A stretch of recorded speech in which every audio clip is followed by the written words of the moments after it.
Hello friends, I welcome you in lecture number 25 on complex differentiation. In this lecture we are going to discuss properties of complex logarithmic function. We have defined logarithmic function of complex variable in lecture number 24. We just recall the definition of complex logarithmic function. We know that if z is any non-zero complex number, then complex logarithm of z is denoted by log z and is given by log of absolute value of z. This is real logarithm of absolute value of z plus I times argument of z. So this is the definition of logarithmic function of complex variable, and we will remember this definition. This we will require in the proof of properties of logarithmic function. We have also discussed that if we use principal argument here, then the value of logarithm which we will obtain is called principal value of logarithm of z, and we use capital L for principal value of logarithm of z. So with this in mind, we try to prove these two properties of logarithmic function. First property is similar to the real logarithmic function. We know that if x is any non-zero real number, then e to the power ln x can be written as x, where x is any non-zero real number. So this property is true for complex numbers also. If z is any non-zero complex number, then we can write e raised to ln z equal to z, and we can easily prove this using the definition. So first we consider polar form of z. Here z is non-zero complex number, so we can write z in polar form as r equal to cos theta plus I sin theta, and here when we write z in polar form, we know that r is nothing but absolute value of z, and this theta is nothing but argument of z. Now we are interested in e to the power log z. So this we can rewrite as before that we write down log z using definition. So by definition, ln z or log z is equal to ln of absolute value of z plus I times argument of z, and therefore logarithm of z equal to ln absolute value of z is r plus I times theta. This is log z, and we are interested in e to the power log z. So this we can rewrite as e to the power ln r plus I theta, and therefore using the property of exponential function, we can rewrite this as e to the power ln r into e to the power I theta. We have proved this property of complex exponential function. E to the power z1 plus z2 can be rewritten as e to the power z1 times e to the power z2. So we can take z1 equal to ln r and z2 equal to I theta. Now this is real logarithm of r. R is nothing but the absolute value of z, which is always non-zero.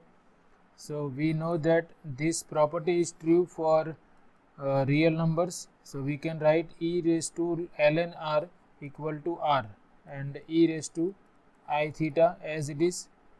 So what we have obtained, e raised to ln z equal to r times e raised to I theta. Therefore e to the power ln z equal to r times e raised to I theta is nothing but cos theta plus I sin theta. So this is our complex number z with which we started. We started by taking z equal to r into cos theta plus I sin theta. Therefore we have shown that e raised to log z equal to z for any non-zero complex number. So this property is true for complex numbers also. We know that we have this property for all non-zero real numbers, and that property is also true for all non-zero complex numbers, and we are able to prove this using just the definition of logarithm of z.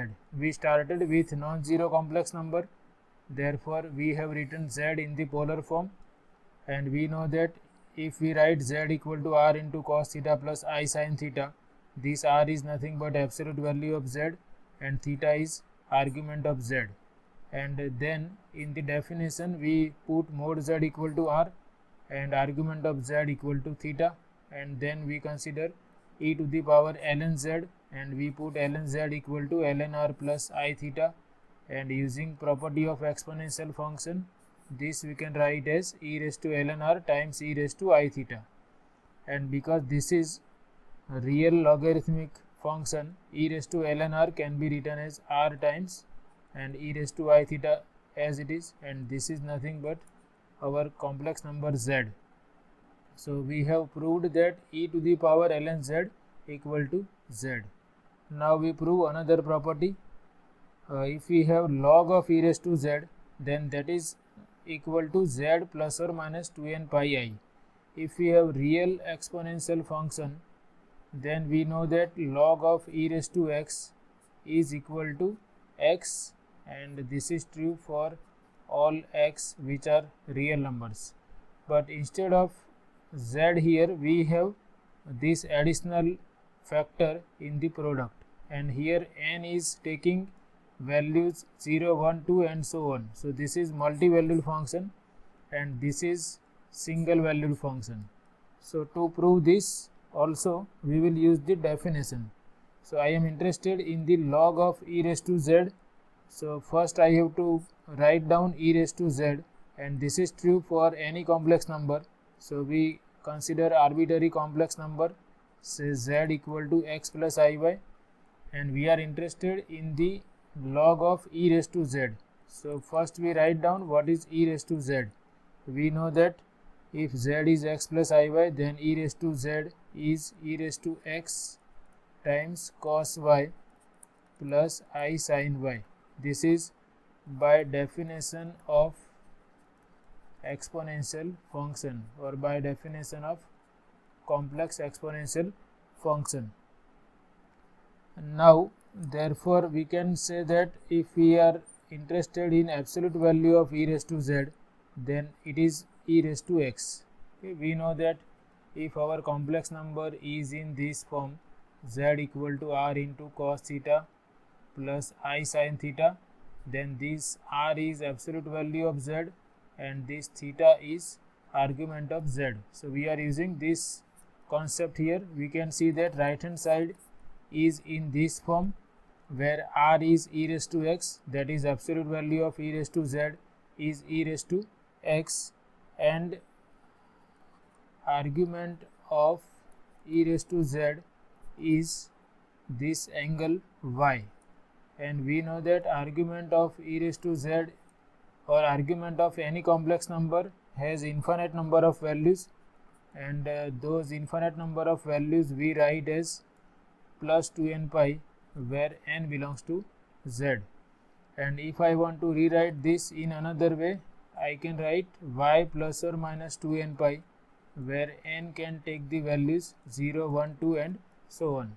I am writing in this form because here we have our property in this form, plus or minus 2n pi I n equal to 0, 1, 2 and so on. So why I have obtained this absolute value of e raised to z and argument of e raised to z? Because I required log of e raised to z, and to find out log of e raised to z, I require absolute value of e raised to z and argument of e raised to z. So now by definition, log of e raised to z is nothing but log of absolute value of e raised to z plus I times argument of e raised to z.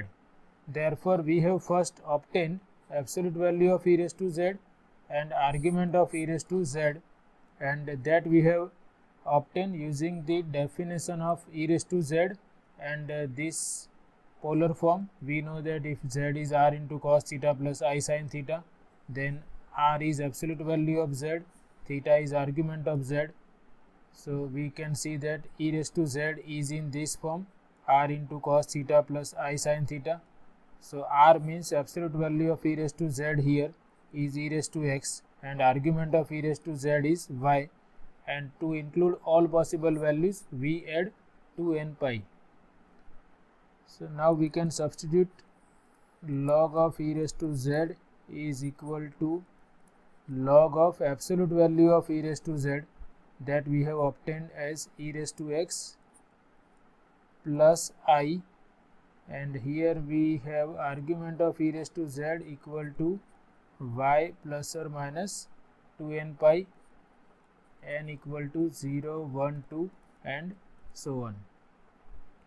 And this is real logarithmic function, therefore log of e raised to x is x, and this I can multiply I with these two terms in the bracket. I multiply I with this bracket and I will have x plus iy plus or minus I into 2n pi, that I can rewrite as 2n pi I, n equal to 0, 1, 2 and so on.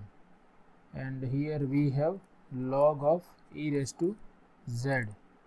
Therefore log of e raised to z, this is nothing but our complex number z with which we started, so that I can replace by z, and I have plus or minus 2n pi I, where n takes the values 0, 1, 2 and so on.